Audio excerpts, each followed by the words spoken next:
嗨，大家好，欢迎您回到上市厨房。今天我要和大家分享的是一个非常好吃的卤肉饭，而且这种好吃的味道非常有特色，和您比较习惯的葱姜蒜炒肉的味道还是有点区别。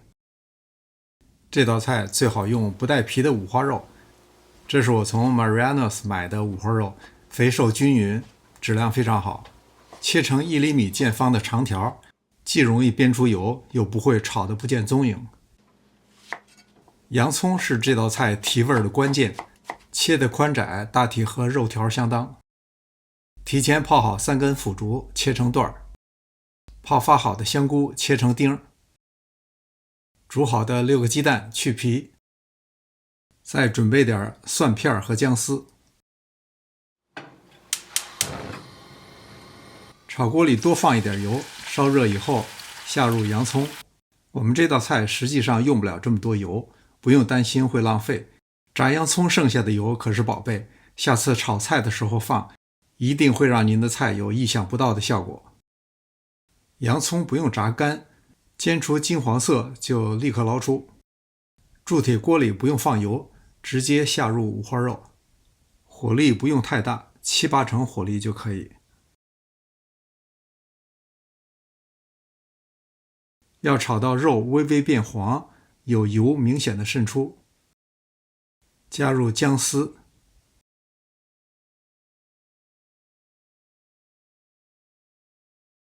加入蒜片，继续再煸炒一会儿。加入白糖和胡椒粉，白糖既能增加味道，在接下来的煸炒过程中还能提色，类似于炒糖色。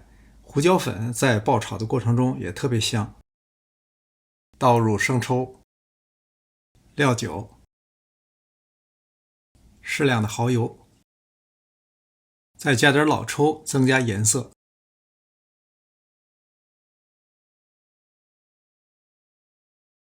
倒入香菇水，放入炸洋葱和腐竹，加入香菇，把去了皮的鸡蛋也放进来。这时候水不够，需要再加一些，水没过鸡蛋的1半就可以了。大火烧开以后，转小火焖40分钟，烧至汤汁浓稠。这时候的味道咸甜兼备，对口轻的人来说味道正合适。如果口味重，可以适当加一点盐。如果是在加水的时候放盐，当时尝着合适，现在可能就咸了。